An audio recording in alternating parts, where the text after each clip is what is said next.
এটা কি আমি ভুলে অন্য কারো পার্সেল নিয়ে নিয়েছি, এখন নিজে রেখে দিই। খাবার কই গেল? মনে হচ্ছে চুরি হয়ে গেছে, আজকাল তো অনেক খাবার চুরি হয়। চলো গিয়ে কমপ্লেন করি। আরে না না না, সরি, ভুলে আমি তোমার ব্যাগটা নিয়ে নিয়েছিলাম। ভুলে নিয়েছো, তুমি ধরা পড়ে গেছো, তাই জন্য এখন বাহানা বানাচ্ছ।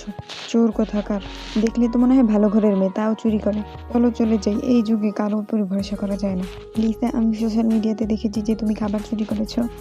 আরে না, ওইটা শুধু একটা মিসআন্ডারস্ট্যান্ডিং ছিল। এইসব কথা তোমার কাছেই রাখো, আমরা আর তোমার সাথে থাকবো না। তোমরা আমার উপর ভরসা করছো না। মার্কেটে গেলেও অন্যরা আমাকে দেখে মজা উড়াতো, এটা চোর মেয়েটা না?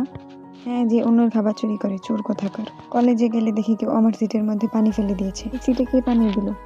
আরে চোর দেখি আবার রেগে যাচ্ছে। আমি কোনো চুরি করিনি, ওটা শুধুমাত্র একটা ভুল বোঝাবুঝি ছিল। প্রথমে চুরি করে ধরা পড়ার পর বলো ভুল বোঝাবুঝি। ক্যান্টিনে খাবার খেতে গেলেও কেউ আমাকে ছেড়ে কথা বলে না। ওই দেখো, বেচারির একা একা খাওয়া লাগছে, ওর বন্ধুরা ওকে ছেড়ে দিয়েছে। এমনিতেও একটা চোরের সাথে কেই বা থাকতে পছন্দ করবে। চলো প্রিয় বন্ধুরা, পরের পর্ব দেখার জন্য লাইক, সাবস্ক্রাইব করো এবং কমেন্টে লেখো নেক্সট পার্ট।